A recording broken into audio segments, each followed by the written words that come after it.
সর্বদল প্রতিনিধিদের সঙ্গে মোদির সাক্ষাৎ। মোদির নৈশভোজে অভিষেক বন্দ্যোপাধ্যায় অপারেশন সিঁদুরে পাকিস্তানকে কড়া জবাব। বিশ্ব দরবারে সেনা শৌর্যের সফল প্রচার। দেশে ফিরতেই প্রধানমন্ত্রীর আমন্ত্রণ প্রতিনিধিদের। মৈত্রেয়ী ভট্টাচার্য রয়েছেন সঙ্গে, আরো বিস্তারিত জানাতে পারবেন মৈত্রেয়ী।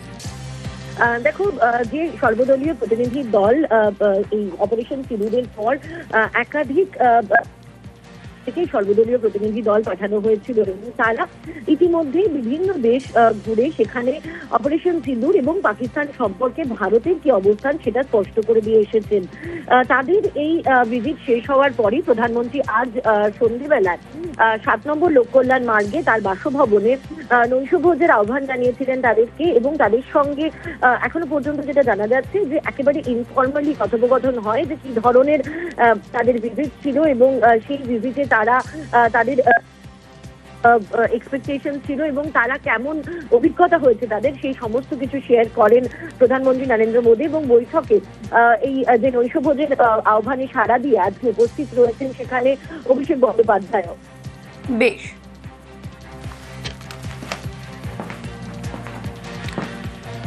ওবিসি সংরক্ষণ নিয়ে রিপোর্ট পেশ। আর এই নিয়ে মঙ্গলবার বিধানসভায় তুমুল হট্টগোল। মুখ্যমন্ত্রী বলেন আদালতের নির্দেশ মেনে ওবিসি সংরক্ষণ হয়েছে, ধর্মের ভিত্তিতে সংরক্ষণ হয়নি, যা মানতে নারাজ বিরোধীরা।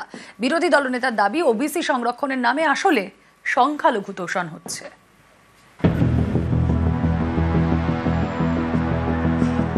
ওবিসি, আদার ব্যাকওয়ার্ড ক্লাস, অন্যান্য অনগ্রসর শ্রেণী।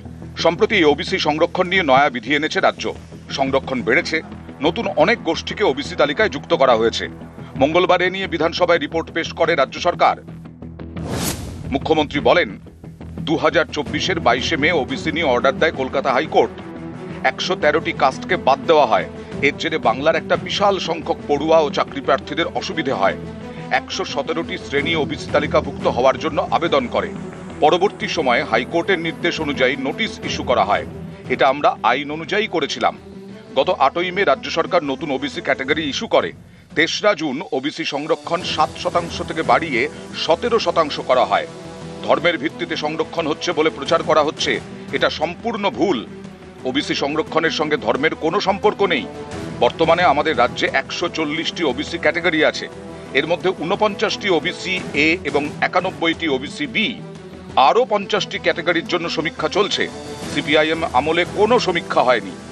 আমাদের সময় 2012 থেকে এই সমীক্ষা চলছে। সোশ্যাল মিডিয়ায় ফেক নিউজ ছড়ানো হচ্ছে। আশা করি এরপর আর কেউ মানুষে মানুষে ভাগাভাগির চেষ্টা করবেন না। হাইকোর্ট এবং সুপ্রিম কোর্টের অর্ডার মেনে সমীক্ষার কাজ চলছে। আশা করি সুপ্রিম কোর্টের নির্ধারিত সময়ের মধ্যে বাকিটাও হয়ে যাবে। বিধানসভায় মুখ্যমন্ত্রীর এই বক্তব্যের পর সুর চড়ান বিরোধী দলনেতা শুভেন্দু অধিকারী। তিনি দাঁড়াতেই হই হট্টগোল শুরু হয়ে যায়। শুভেন্দু দাবি করেন ওবিসি সংরক্ষণের নামে মুসলিম তোষণ হচ্ছে। মুখ্যমন্ত্রী যেভাবে হাইকোর্টকে মিথ্যা বলেছেন, কেস পেন্ডিং আছে, সুপ্রিম কোর্টে 15ই জুলাই ডেট আছে, আমরা একটা কিছু বললে বলে সাবজুডিস। আজকে হাইকোর্ট সুপ্রিম কোর্ট পেন্ডিং থাকা অবস্থায় আগে থেকে নোটিশ না দিয়ে, কপি প্রত্যেকটা এমএলএ কে না দিয়ে, অপোজিশনকে 2 মিনিট বলার সুযোগ দেয়নি। আমরা ছাড়বো না। এখানে লড়াই হবে, আইনি লড়াই হবে, হিন্দু ওবিসি অধিকার রক্ষার লড়াই রাস্তাতেও হবে। 2010-এ ওবিসি সংরক্ষণ নিয়ে কলকাতা হাইকোর্টে মামলা হয়। 14 বছর পর রায় দেয় বিচারপতি তপব্রত চক্রবর্তী এবং বিচারপতি রাজাশেখর মান্থার ডিভিশন বেঞ্চ। 2024-এর রায়ে বলা হয় 2011 থেকে 2024 পর্যন্ত দেওয়া সমস্ত ওবিসি সার্টিফিকেট বাতিল।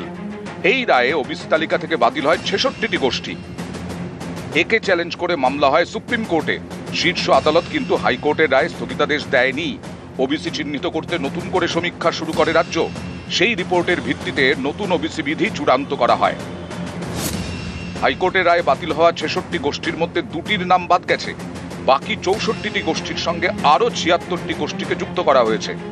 নতুন নিয়মে রাজ্যের ওবিসি তালিকাভুক্ত গোষ্ঠীর সংখ্যা 140। এই নয়া ওবিসি সংরক্ষণ নিয়েই মঙ্গলবার বিধানসভায় রিপোর্ট পেশ করে রাজ্য। নিউজ 18 বাংলা।